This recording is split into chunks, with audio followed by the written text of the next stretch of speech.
Bismillahirrahmanirrahim. Assalamu alaikum to everyone. Welcome to online class.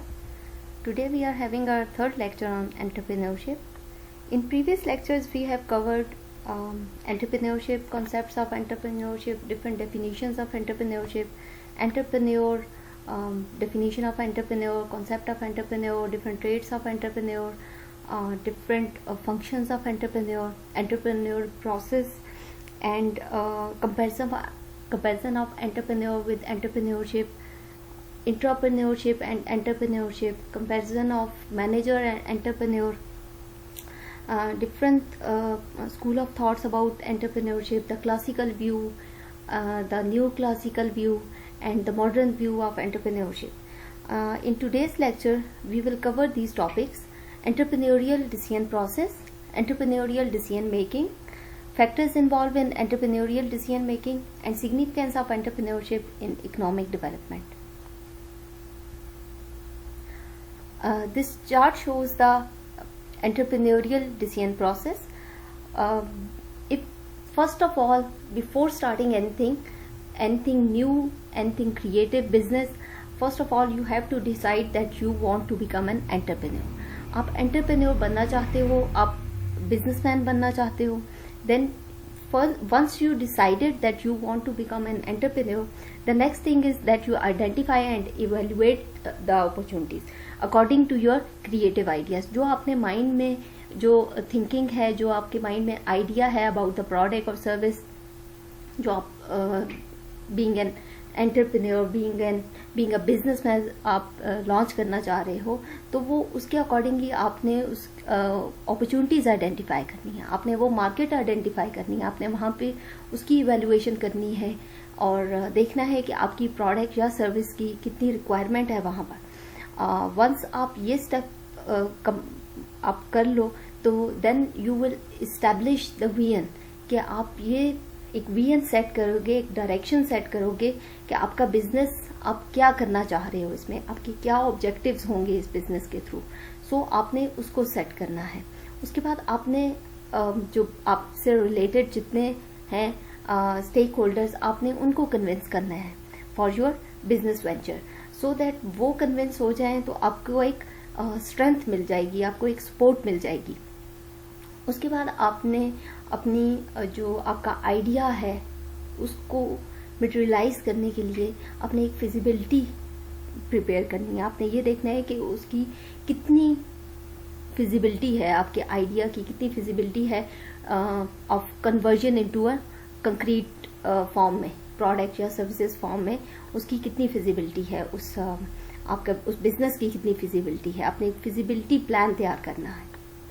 Once आप ये देख लो कि आपका जो आइडिया है वो फिजिबल है, वो इम्प्लीमेंट करने के उसके अंदर इतना पोटेंशियल है कि वो इम्प्लीमेंट किया जा सके, तो उसके बाद आपने डेवलप करना है अपना बिजनेस प्लान. कि अब आप उस स्टेज पे हो कि आपने डिसाइड कर लिया दैट आपको सारे जो स्टेक्स हैं वो भी सपोर्ट में हैं, आपके जितने रिसोर्सेज हैं वो भी आपको सपोर्ट कर रहे हैं, आपका जो आइडिया है उसको मटेरियलाइज करने का के लिए जो आपने फिजिबिलिटी बनाई है वो भी आपको सपोर्ट कर रही है. Then you develop a business plan. और उसके बाद आप अपनी जो रिसोर्सेज हैं, जिसमें आपकी ह्यूमन रिसोर्सेज हैं, अपनी टेक्नोलॉजिकल रिसोर्सेज हैं, आपके फाइनेंशियल रिसोर्सेज हैं, आपकी जितनी भी आपको चीज़ें रिक्वायर्ड हैं इस बिज़नेस के लिए, उनको आपने गैदर करना है, उनकी एलोकेशन करनी है. कि इन केस अगर आपको फाइनेंसेस चाहिए तो उनकी आपने प्लानिंग करनी है कि आपने फाइनेंसेस किस तरह लेने हैं, किस तरह जनरेट करने हैं. तो जब वंस आपकी रिसोर्सेज भी आप उनको गैदर कर लो, आप उनको एलोकेट कर लो, तो उसके बाद आप लॉन्च करोगे अपने वेंचर को, अपने बिजनेस को, और उसके बाद आपका एक गोइंग कंसर्न बिजनेस स्टार्ट हो जाएगा.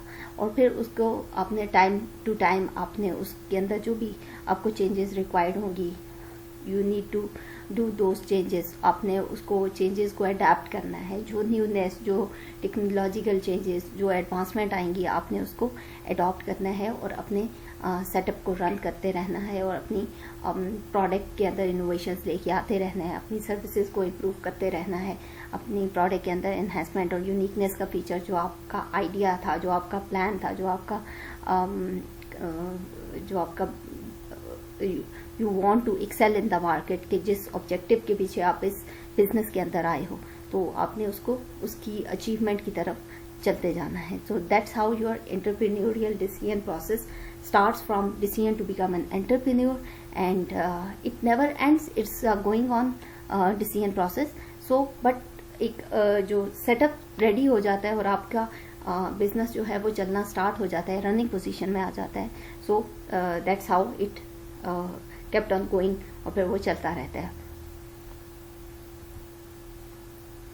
तो आप जब एंटरप्रेन्योरियल डिसीजन मेकिंग करते हैं, सो उसमें you always look for the opportunities. आपने प्रॉब्लम्स को फोकस नहीं करना, your focus should be on opportunities. आपने अपॉर्चुनिटीज देखनी है कि आपको, जब आप प्रॉब्लम पे फोकस करोगे तो आपको प्रॉब्लम्स ही नजर आएंगी, जब आप अपॉर्चुनिटीज पे फोकस करोगे तो आपको अपॉर्चुनिटीज ही नजर आएंगी. माइनर थ्रेट्स या माइनर प्रॉब्लम्स या माइनर हर्डल्स हो सकती हैं, but you kept your focus on opportunities. Then next is के आपके बीइंग एन एंटरप्रेन्योरियल, आपकी जब भी डिसीजन मेकिंग होगी तो आपके माइंड में ये चीज़ होगी, रिस्क, रिवार्ड और अपॉर्चुनिटीज. अपॉर्चुनिटीज की बात हो गई. जब रिस्क और रिवार्ड है कि आपने रिस्क देख के पीछे नहीं हटना. The higher the risk the higher the return. Risk और return is directly proportional. So आपका रिस्क, आपने रिस्क लेते हुए आपने स्टेप्स लेने हैं और आपने अपने टारगेट्स की तरफ जाना है, अपने विजन को कैरी ऑन करते हुए अपने टारगेट्स को अचीव करते रहना है. उसके बाद आपने परफॉर्मेंस और रिजल्ट के ऊपर, आप जो भी आपका एक्शन होगा, आपकी जो परफॉर्मेंस होगी उसको आपने इवेलुएट करना है, और जो आपका रिजल्ट्स होंगे वो आपको बताएंगे कि आप अपने टारगेट से कितना आगे पीछे हैं, कितना ऊपर नीचे हैं. मोर और लेस का जितना भी आपका डिफरेंस आएगा, सो उससे आप इवेलुएट कर सकेंगे कि आप कहाँ पे स्टैंड कर रहे हैं, कितना पीछे हैं या कितना आगे हैं. So next point is potential and profitable decisions. आपने हमेशा बीइंग एन एंटरप्रेन्योर आपने वो डिसीजंस पे फोकस रखना है जिनमें पोटेंशियल हो, जो आपको अर्निंग दे सके. आपने वो चॉइसेस सिलेक्ट करनी है जिनमें, वो प्रोजेक्ट सिलेक्ट करने हैं जिनमें पोटेंशियल हो, जो आपको प्रॉफिट दे सके, और प्रॉफिटेबल डिसीजंस आपने लेने हैं. Right rather than acceptable decision. आपने हमेशा उस डिसीजन को सिलेक्ट करना है जो राइट वे पे हो, जो आपको राइट वे पे लेके जाए, रादर देन एक्सेप्टेबल. अब एक्सेप्टेबल डिसीजन है बट इट इज रॉन्ग या रॉन्ग डीलिंग है, तो वो आपने उसको चूज नहीं करना. आपने राइट पाथ पे चलते हुए राइट डिसीजंस को प्रेफरेंस देनी है. एक्शन कमिटमेंट, क्योंकि एंटरप्रेन्योरशिप का जो थीम है वो यही कि आपके क्रिएटिव आइडिया, बट आइडिया से आपका बिजनेस रन नहीं होता. You need to have action on your ideas. तो आपने अपने एक्शन कमिटमेंट्स देखनी है कि आपके आइडियाज के ऊपर कितने आप उसको प्रैक्टिकल वे में उसके ऊपर किस तरह के एक्शंस हुए हैं कि उसको उसकी कंक्रीट फॉर्म में लाया जाए किसी भी प्रोडक्ट या सर्विसेज को. Factor involve in entrepreneurial decision making. कौन कौन से फैक्टर्स आपको अफेक्ट करते हैं जब आप एंटरप्रेन्योरियल डिसीजन ले रहे होते हैं? तो आपको अपॉर्चुनिटीज, आपने हमेशा कंसंट्रेट करना है अपॉर्चुनिटीज के ऊपर. इस पे हमने पहले भी बात की है कि आपने प्रॉब्लम्स को नहीं कंसिडर करना, आपने अपॉर्चुनिटीज को देखना है. Have a vision of direction. आपका एक क्लियर पाथ होना चाहिए, नो वेग नो एम्बिगुअस पाथ. आपका एक क्लियर पाथवे होना चाहिए, आपका क्लियर विजन होना चाहिए that you have to achieve this thing. उस पर फिर आप कॉम्प्रोमाइज नहीं करते, उस पर फिर आपकी वो क्वालिटी हो, आपकी प्रोडक्ट की या आपकी सर्विस की क्वालिटी हो, और उस पर फिर आप कॉम्प्रोमाइज नहीं करते. You have to achieve it, और उसके लिए आपका एक विजन, एक फिक्स फोकस्ड विजन है, और उसके लिए आपने उसी की डायरेक्शन में काम करना है. Evaluate current performance result. Again वही बात है कि आपने अपनी जो करंट परफॉर्मेंस है उसको इवेलुएट करना है, तो आपके उसके रिजल्ट्स जो आएंगे सो उससे आपको you will get an idea कि आप कहाँ पे स्टैंड करते हैं, आप अपने टारगेट से को कितना मीट किए हैं और कितना नहीं, कितना रह गए हैं। Scan the external environment. जब आप किसी भी एंटरप्रेन्योरशिप सेटअप में जाते हैं उससे पहले भी आप अपॉर्चुनिटीज़ को देखते हैं, मार्केट को देखते हैं, अपनी इन्वायरमेंट को ऑब्जर्व करते हैं, उस पर रिसर्च करते हैं और सॉर्ट ऑफ उसकी स्कैनिंग करते हैं।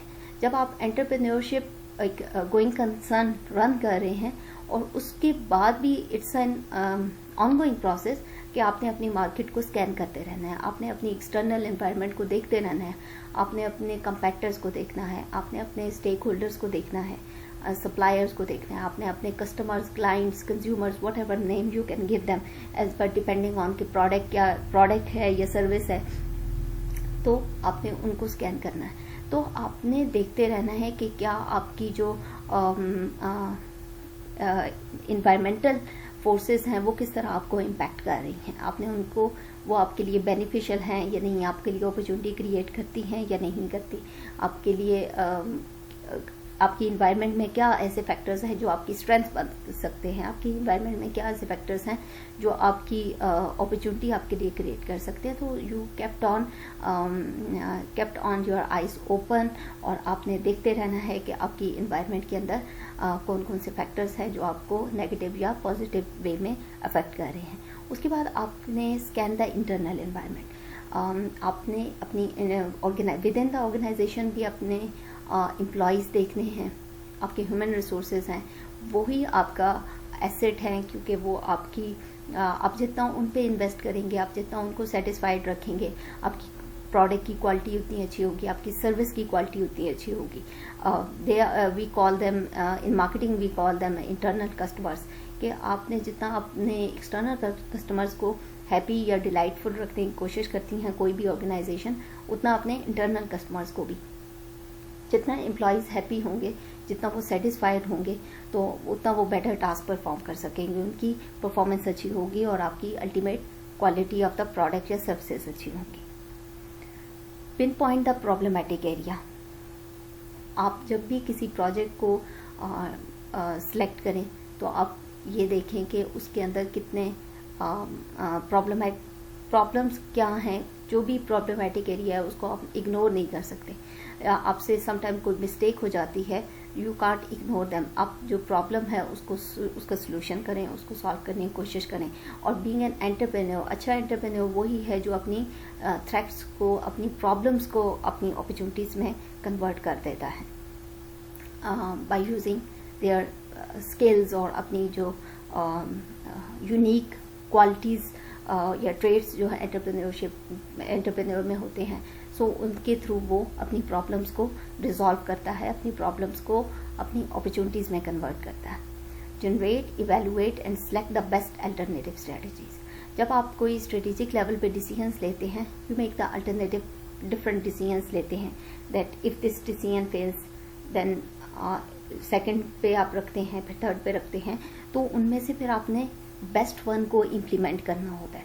बेस्ट स्ट्रेटेजिक बेस्ट जो भी डिसीजन हो उसको फिर इम्प्लीमेंट करना होता है।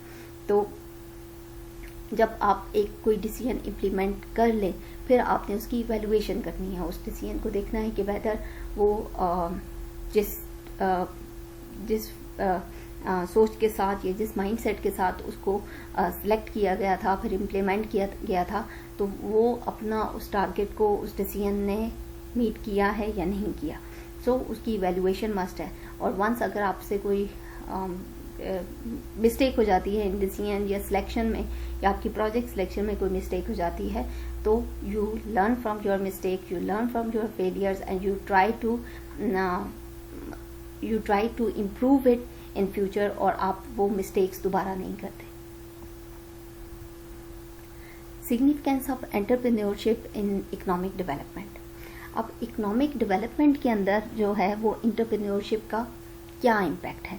एंटरप्रेन्योरशिप आप देखें कि एक सेल्फ स्टार्टेड बिजनेस है, आप अपना बिजनेस करते हैं, फ्रीलांसर हैं, आप अपना खुद का सेटअप रन करते हैं, आप किसी की जॉब नहीं करते, you are all and all अपने बिजनेस के, अपने प्रोडक्ट्स के। एंड यू हायर पीपल, आप अकेले भी कर सकते हैं, आप हायर भी कर सकते हैं, और एक आप बिजनेस रन करते हैं। जब आप इस माइंडसेट के साथ होते हैं तो आपका एम ये है कि आपने कोई प्रोडक्ट या सर्विस देनी है इस सोसाइटी को, और उसके रिटर्न में you earn profit, you earn money. So एक इकोनॉमिक एक्टिविटी जनरेट हो गई कि आपने सेल परचेज हो गई। और इस तरह अगर किसी इकोनॉमी में एक दो करके करते करते सबके माइंडसेट्स एंटरप्रेन्योरशिप की तरफ हों, तो आप विजुलाइज कर सकते हैं कि वो इकोनॉमी कहाँ तक जा सकती है। सो एक एंटरप्रेन्योरशिप से एक इकोनॉमी का डायरेक्ट लिंक बनता है। एक बिजनेस जनरेशन से आपका इकोनॉमी के साथ डायरेक्ट लिंक बनता है कि सब बंदे ये सोच के बिजनेस स्टार्ट करें कि उन्होंने अर्निंग करनी है, प्रॉफिट करनी है, इस तरह प्रोडक्शन करके, इस तरह सर्विसेज दे के, इस तरह मैन्युफैक्चरिंग करके। तो एक माइंडसेट ही, बिजनेस माइंडसेट उस सोसाइटी में आ जाएगा। उससे क्या होगा कि आपकी इम्प्रूवमेंट आएगी आपके लिविंग स्टैंडर्ड्स में। जब कोई एक नॉर्मल सी एग्जांपल है, हम अपनी सोसाइटी में देखते हैं कि जो फैमिलीज सैलरीड पर्सन पे डिपेंड कर रही होती हैं, वो एक नॉर्मल मीडियोकर उनका लिविंग स्टैंडर्ड रहता है मेजॉरिटी का। नॉट, मैं सबकी बात नहीं कर रही, बट मेजॉरिटी जो है वो हम इस तरह देखते हैं, जो गवर्नमेंटल सेटअप या प्राइवेट सेटअप में सैलरीड फिक्स अमाउंट पे जॉब कर रहे होते हैं। लेकिन ऑन द अदर साइड हम वो लोग भी देखते हैं कि जो अपना बिजनेस कर रहे होते हैं और उनका लिविंग स्टैंडर्ड बहुत ही अच्छा होता है, जस्ट बिकॉज के अपने बिजनेस में सो एक थिंकिंग ये है कि अपना बिजनेस करेंगे तो, और अच्छी तरह उसको मैनेज करेंगे, प्रॉपर बिजनेस को बिजनेस समझ के करेंगे, so you will earn a lot के, और as compared to salaried person. So एक नॉर्मल मिथ कह लें या एक normal set point of view कह लें कि बिजनेस करने से लिविंग स्टैंडर्ड में डिफरेंस आता है सैलरीड पर्सन का और एक बिजनेसमैन का। सो इट मीन्स के एंटरप्रेन्योरशिप से आपकी लिविंग स्टैंडर्ड में इन्हेंसमेंट आती है। आप अपना बिजनेस करते हैं तो आपको एक फिक्स अमाउंट में रिटर्न नहीं मिलता, आपको उसका डबल मिल सकता है, ट्रिपल मिल सकता है। जितना रिस्क लेंगे उतना आपका रिटर्न हाई होगा। सो जब हम बात करते हैं लिविंग स्टैंडर्ड के इन्हेंसमेंट की, तो उसमें ये है कि फिर आपका जो इकोनॉमिक ग्रोथ के पैरामीटर्स हैं उस पर हम बिलो पावर्टी, अबव पावर्टी, उसमें middle class, upper middle class, और इस तरह उसको डिफरेंट लेवल्स में कैटेगराइज किया हुआ है। तो उससे फिर एक ये पैरामीटर है इकोनॉमिक ग्रोथ को मेजर करने का कि जब आपकी लिविंग स्टैंडर्ड्स इन्हेंस करते हैं, इम्प्रूव करते हैं, तो आपका इट मीन्स कि आपकी economic growth of that particular country जो है वो भी सस्टेन हो रही है, स्टेबलाइज हो रही है, उसमें इम्प्रूवमेंट आ रही है, उसमें इन्हेंसमेंट आ रही है। सो ये एक डायरेक्ट कनेक्शन है एंटरप्रेन्योरशिप का इकोनॉमिक डेवलपमेंट के साथ। Next one is employment generation. जब आप एक इकोनॉमी के अंदर बिजनेस माइंड से लोग काम करना शुरू करेंगे या अपना बिजनेस सेटअप स्टार्ट करेंगे, सो जितनी ज़्यादा इंडस्ट्रीज डेवलप होंगी, जितनी ज़्यादा फैक्ट्रीज होंगी, उतनी लेबर रिक्वायरमेंट ज़्यादा होगी। और जब लेबर हायर करेंगे, ह्यूमन रिसोर्स को हायर करेंगे, तो उतने लोगों को एम्प्लॉयमेंट मिलेगी, तो उससे फिर एम्प्लॉयमेंट जनरेशन होता है। तो employment is an other parameter of economic growth, कि जिसमें आप ये देखते हैं कि किसी भी इकॉनमी को अगर उसकी देखना है कि उसकी इकोनॉमिक डेवलपमेंट हो रही है नहीं हो रही, तो हम देखते हैं कि उसके अंदर एम्प्लॉयमेंट लेवल क्या है, कितने लोग अनएम्प्लॉयड हैं, कितने एम्प्लॉयड हैं। सो एम्प्लॉयमेंट जनरेशन होती है entrepreneurship. Third one is managing resources. There are different types of economic resources, land, labor, capital, etc. So आपने इन सब रिसोर्सेज को किस तरह मैनेज करना है। Being an entrepreneur, जब आप कोई फैक्ट्री लगाते हैं तो आप कोई लैंड लेते हैं लीज पे, that is an economic asset, economic resource है, आप उसके ऊपर रेंट पे करते हैं, तो वो एक साइकिल में आ गई। वो लैंड जो है, जो कि प्रीवियसली वैसे ही बैरन लैंड थी या वैकेंट थी, तो वो अब उसके अंदर फाइनेंशियल साइकिल के अंदर आ गई। अब उसके ऊपर आप रेंट पे करते हो, उसका यूज़ हो गया। यूटिलाइज हो गए वो रिसोर्स। सो इस तरह डिफरेंट रिसोर्सेज को आप यूज़ कर रहे हो, लेबर है उसको यूज़ कर रहे हो और उनको पे कर रहे हो, वो आपके लिए काम करते हैं, आपको आपके प्रोडक्ट में, सर्विसेज में, एंड यू पे फॉर। तो इस तरह डिफरेंट रिसोर्सेज को आप मैनेज कर रहे हो।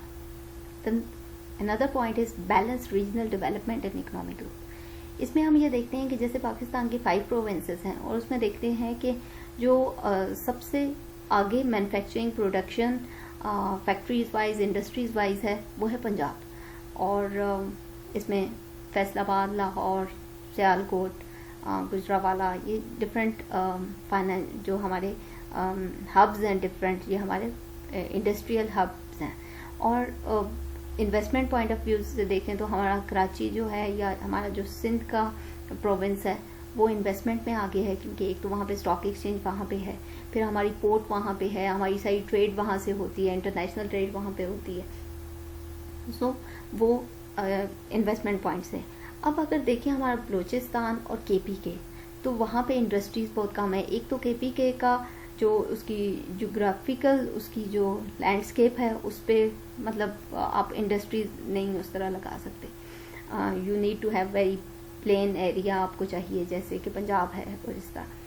तो एक तो उस वजह से, और सेकेंडली अब अगर बलूचिस्तान देखें तो अब वहाँ पे जो गवादर पोर्ट बन रहा है, जो सी पैक बन रहा है, और उस पोर्ट पे जब ट्रेड स्टार्ट होगी तो वहाँ पे एम्प्लॉयमेंट होगी, वहाँ पे एम्प्लॉयमेंट जनरेशन होगी, लोग वहाँ पे जाएंगे, लोगों को रहने के लिए भी चाहिए, तो वहाँ पे रियल एस्टेट वाले भी चले जाएंगे, तो वहाँ पे डिफरेंट हाउसेस, ये सोसाइटीज़ बननी शुरू हो जाएंगी। तो उसके अलावा आपके वहाँ पे खाने पीने को चाहिए तो सारे रेस्टोरेंट चेन्स वहाँ पे चली जाएंगी, वहाँ पे आपको रहने के लिए चाहिए तो होटल्स वहाँ पे चले जाएंगे, डिफरेंट ब्रांड्स वहाँ पे चले जाएंगे। तो वहाँ पे एक इकोनॉमिक एक्टिविटी जनरेट होगी। जब वो जनरेट होगी तो उसका डायरेक्ट इम्पैक्ट आपका इकोनॉमिक ग्रोथ के ऊपर होगा। आपके जब भी किसी भी मार्केट के अंदर इकोनॉमिक आपकी सेल परचेज इंक्रीज होती है, डिमांड सप्लाई जो है और उसका बैलेंस क्रिएट होता है, तो और कंपीट कर रहे होते हैं आप, डिमांड जो है आपकी सप्लाईज को मीट कर रही है, सप्लाईज जो है आपकी डिमांड्स को मीट कर रही है, तो इकोनॉमिक एक्टिविटी जो है वो बूस्टअप करती है इकोनॉमिक ग्रोथ को। तो इस तरह रीजन की, किसी पर्टिकुलर रीजन की डेवलपमेंट से आपका इकोनॉमिक ग्रोथ जो है वो इन्हांस करता है। जैसे एग्जांपल इसकी गवादर पोर्ट है कि वो रीजनल डेवलपमेंट है, वो इम्पैक्ट करेगा इकोनॉमिक ग्रोथ को। Import export promotions. अब आप अगर बीइंग एन इंडस्ट्रियलिस्ट, आपने अपना बिजनेस स्टार्ट किया हुआ है और आप अपनी लोकल डिमांड्स, आपकी लोकल मार्केट में आप उनको फुलफिल कर रहे हैं, उनकी डिमांड्स को कंप्लीट कर रहे हैं, लेकिन आपके पास फिर एक्स्ट्रा ऑर्डर्स भी हैं या आप उसको सरपास कर रहे हैं उनकी डिमांड्स को, तो आप इंटरनेशनल मार्केट जा सकते हैं, आप वहाँ पे अप्रोच कर सकते हैं अपने कस्टमर्स को, क्लाइंट्स को वहाँ पे। तो आप उससे ये होगा कि आप एक्सपोर्ट में चले जाएंगे। जब आप एक्सपोर्ट में चले जाएंगे, यहाँ पे तो लोकल आप जो सेल परचेज है वो आपकी लोकल करेंसी में है, लेकिन जब आप इंटरनेशनल जाएंगे तो आपकी जो होगी ट्रांजैक्शंस होंगी वो फॉरेन करेंसी में होंगी, और वो हेल्प आउट करेंगी आपके फाइनेंशियल डेवलपमेंट को। और जब आपका फाइनेंशियल रिजर्व्स इंक्रीज करेंगे तो उसका डायरेक्ट इम्पैक्ट आपकी इकोनॉमिक ग्रोथ पे आएगा। वो इस तरह कि आपकी जब फाइनेंशियल रिजर्व्स बेहतर होंगे, डॉलर्स आपके पास आएंगे, तो आपकी करेंसी स्टेबल होगी। जब आपकी करेंसी स्टेबल होगी तो जो आप इंपोर्ट्स कर रहे हैं तो उसमें आपको कम डॉलर्स बाहर भेजने होंगे। तो इस तरह आपका जो ट्रेड डेफिसिट या ट्रेड का गैप आता है तो उसमें आपका वो कम होगा। जब वो कम होगा तो इट मीन्स आपकी इकोनॉमिक ग्रोथ जो है वो स्टेबल फॉर्म में है और उसका आपकी कंट्री के ऊपर बर्डन नहीं है उस ट्रेड गैप का। सो इस तरह आपका इकोनॉमिक ग्रोथ डेवलपमेंट आएगी।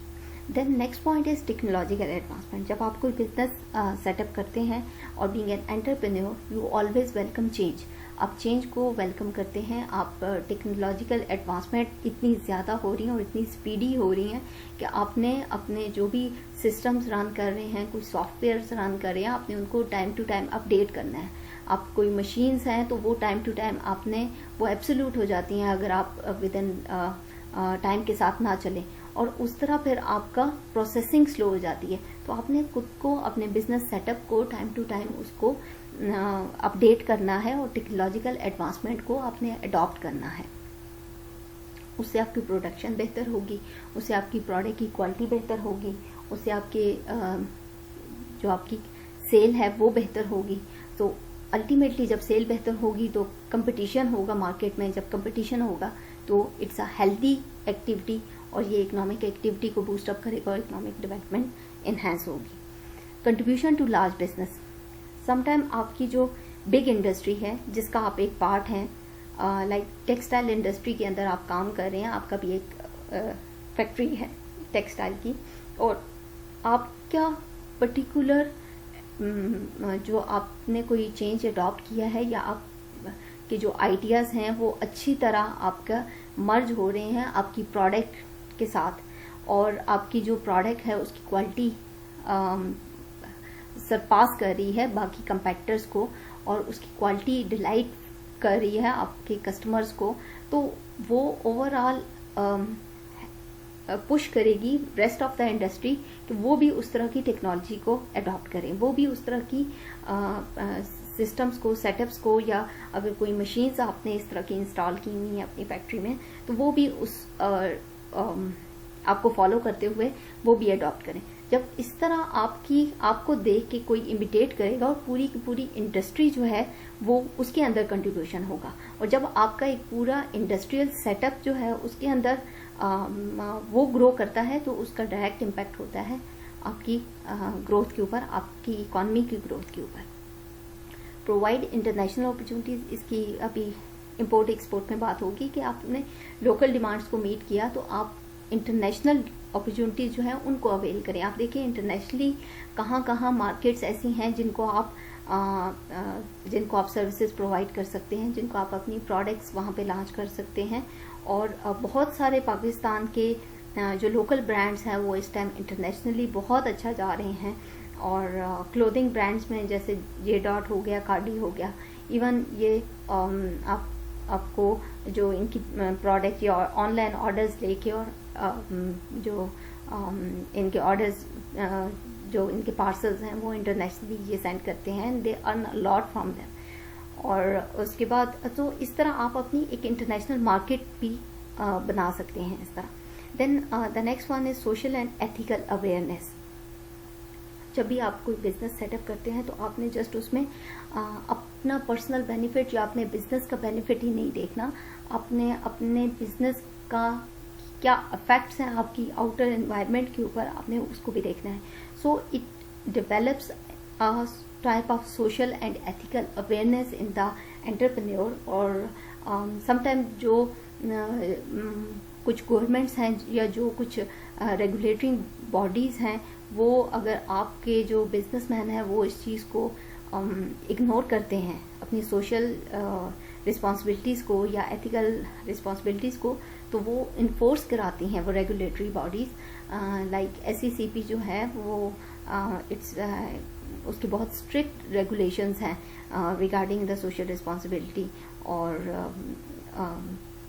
लाइक अगर आप उनको मीट नहीं करते रूल्स को तो वो अगर इन सीवियर केसेस वो आपकी कंपनी की, आपकी ऑर्गेनाइजेशन की रजिस्ट्रेशन को भी वो कैंसिल कर देते हैं।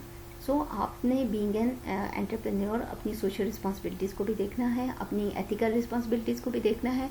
आपने देखना है कि आपकी ऑर्गेनाइजेशन, आपकी फैक्ट्री, आपकी इंडस्ट्री की वजह से एक्सटर्नल एनवायरनमेंट में कोई हैज़ार्डियस इफेक्ट्स तो नहीं है, वहाँ पे कोई वेस्टेज वगैरह या जो आपकी समटाइम स्मोक होता है इंडस्ट्रीज़ का, समटाइम आपका ऑयल का वेस्टेज होता है, सो वो आपके लेक्स या रिवर्स वगैरह में तो नहीं जा रहा।